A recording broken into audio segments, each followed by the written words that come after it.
کہ بہت ریٹ بڑھوائے ہمارے. پچھلی امتوں کی عمریں جو ہیں، قوم عاد، قوم سمود، قوم صالح، یہ ساری جو امتیں تھیں ان کی عمریں بہت لمبی ہوتی تھی. 400 سال میں جا کر ان کا لڑکا بالغ ہوتا تھا. کتنے سال کی عمر میں بھائی؟ اب وہ بالغ ہوتا تھا. اب شادی کب کرتا ہوگا، پھر جو ہے مرتا کب ہوگا کیا. اور ہمارے یہاں ایک ایسا 12 سال میں، آج کل تو بہت جلدی بالغ ہو جاتے ہیں یوٹیوب کی وجہ سے.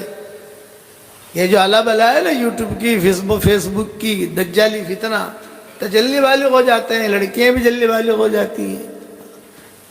تو ان کی عمریں لمبی، اعمال کا بھاؤ زیادہ نہیں. ہماری عمر کم اور اعمال کا بھاؤ زیادہ. 100 مرتبہ سبحان اللہ و بحمدہ پڑھ لو تو جنت میں 100 کھجور کے درخت لگیں گے اور فوراً لگیں گے. یہ نہیں کہ کل دیں گے، پرسوں دیں گے، یہ نہیں. 100 مرتبہ جس نے سبحان اللہ و بحمدہ پڑھا تو جنت کے اندر 100 کھجور کے درخت فوراً لگ جائیں گے اور 1,24,000 نیکیاں ملیں گی. اور سمندر کے جھاگ کے برابر بھی گناہ ہوں گے تو اللہ معاف کر دے گا.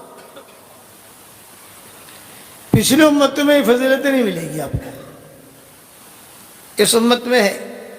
مدینہ منورہ میں نے بیان کیا، مستورات میں بیان کر کے نکلا، کار میں بیٹھ رہا تھا، ایک بچی آئی، اس نے کہا شیخ میں نے الحمدللہ 50 درخت لگا لیے.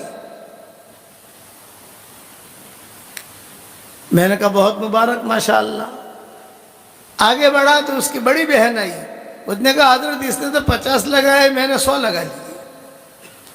یعنی 100 مرتبہ سبحان اللہ بحمدہ پڑھ لیا. یہ فضیلتیں ہیں ہماری. پچھلی امتوں کو یہ بھاؤ نہیں ملا کہ پچھلی امتوں کو یہ ریٹ ملا. ان کا نہ، قرآن اللہ تعالیٰ نے دیا، پچھلی امتوں کو کتابیں ملی، وہ کتابیں ضائع ہو گئی. تورات اصل جو تھی وہ ختم ہو گئی. زبور جو ہے، ابھی جو تورات ہے وہ اصل نہیں ہے، محرف ہے، تحریف ہے اس کے اندر. قرآن کو اللہ نے محفوظ کیا اور قرآن پڑھنے والوں کو بھی اللہ نے محفوظ کیا. یہ ریٹ دیے. میاں بیوی دونوں کو دونوں محبت سے دیکھیں ایک دوسرے کو اور مسکرائیں. میاں ہے، بیوی ہے، دونوں محبت سے دیکھ رہے اور دیکھ کر جو ہے دونوں کو دونوں مسکرا رہے تو اللہ بھی آسمانوں پر مسکراتے. گھر جا کر یہ عمل کر لینا، اللہ کو ہنسانا، لیکن دل سے کرنا. یہ نہیں کہ مولانا نے کہا ہے چل میں ہنستا ہوں لیکن تیری میری لڑائی تو ہے ہی، یہ نہیں. محبت کے ساتھ حضور صلی اللہ علیہ وسلم نے فرمایا میاں بیوی دونوں کو دونوں ایک دوسرے کی طرف دیکھیں اور محبت سے مسکرائیں تو اللہ تعالیٰ بھی مسکراتے. کتنی بڑی چیز ہے. تہجد میں میاں بیوی ایک دوسرے کو جگائیں نماز پڑھنے کے لیے، اللہ کو ہنسی آتی ہے. پانی کا چھڑکاؤ کرے تو اللہ کی ہنسی آتی ہے. کبھی شوہر تھکا ہوا ہے، کبھی بیگم تھکی ہوئی ہے، کبھی شوہر جلدی اٹھ جاتا ہے، کبھی بیگم جلدی اٹھ جاتی ہے. یہ ترشح کا جملہ آتا ہے، پانی کا چھڑکاؤ کرے تو اس پر بھی اللہ کو ہنسی آتی ہے کہ دیکھو یہ دونوں آرام سے سوئے ہیں لیکن جو ہے تہجد میں کھڑے ہو رہے ہیں. لیکن پانی کا چھڑکاؤ ہے، پانی کی بوتل مت ڈالنا. پانی کی بوتل ڈالو گے تو میاں بیوی تو جاگیں گے، نہیں جائیں گے کہ پورا محلہ جاگ جائے گا. یہ فضیلتیں بیان کی.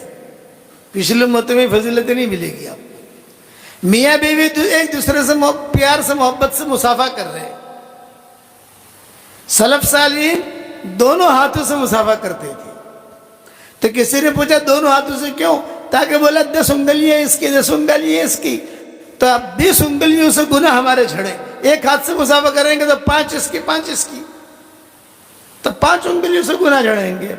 20 کریں اور 10 ہے ہمارے دونوں کی انگلیاں تو 20 انگلیوں سے گناہ جھڑیں گے. میاں بیوی محبت سے ایک دوسرے سے مصافحہ کریں تو دونوں کے گناہ ایسے جھڑتے ہیں جیسے اگر آپ نل کھولو تو پانی کیسا دھڑ دھڑ دھڑ نکلتا ہے، اس طریقے سے گناہ جھڑتے ہیں۔ یہ فضیلت بیان کی۔ بیوی کے منہ میں لقمہ دینا صدقہ۔ سعد بن ابی وقاص بیمار ہوئے، حدیث شریف میں آتا ہے، بہت بیمار ہوئے حضرت سعد بن ابی وقاص مکہ مکرمہ میں 2 مرتبہ یہ بیمار ہوئے ہیں۔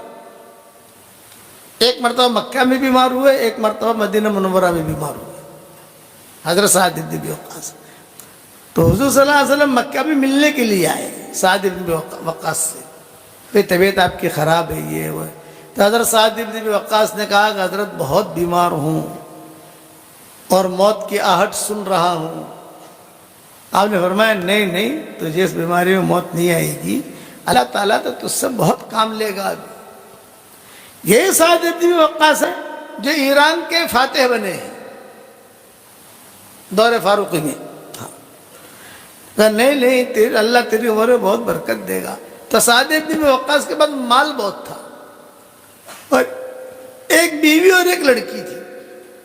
تو حضور صلی اللہ علیہ وسلم سے کہا کہ حضرت میرے پاس تو مال بہت ہے، تو میں چاہتا ہوں کہ اچھا خاصا مال صدقہ کر لوں۔ ایئر کنڈیشن چالو کر دینا کہ میں تھوڑا سا صدقہ کروں کچھ۔ آپ نے فرمایا نہیں، یہ کہ آدھے کی اجازت دیجیے۔ آپ نے فرمایا نہیں، صدقہ کرنا بھی ٹھیک، اپنے بیوی بچوں کے لیے رکھو، مجھے صدقہ کرنے کا شوق ہے۔ تو حضور نے کیا فرمایا؟ بیوی کے منہ میں لقمہ دے گا تو اس پر بھی صدقے کا ثواب ملے گا۔ آج کل ہم ہمارے بیویوں کو منہ میں لقمہ دیتے ہی نہیں، تو لڑائیاں ہوتی رہتی ہیں۔ یہ تو محبت کی چیزیں نبی نے بتائی ہیں کہ بیوی کے منہ میں لقمہ دے گا تو اس پر تجھے صدقے کا ثواب ملے گا۔ ایک مرتبہ میں نے بیان کیا تو بیچارہ ہمارا ساتھی تھا، سیدھا سادہ بھولا بھالا، 1 ہفتے تک جو ہے مسجد میں آیا ہی نہیں۔ ارے بھائی تو روزانہ ملتا تھا، 3 دن جماعت میں بھی چلتا تھا، مسجد جماعت میں بیٹھتا تھا، کہاں غائب ہو گیا؟ مولانا بیوی کے منہ میں لقمے دے رہا تھا۔ تو میں نے کہا تیری بیوی زندہ بھی ہے مر گئی؟ یعنی بیوی کے منہ میں لقمہ دینا جو ہے یہ کبھی کبھار ہے۔ محبت کے راستے بتائے حضور صلی اللہ علیہ وسلم نے، بہت محبت کے راستے بتائے، محروم نہیں کیا۔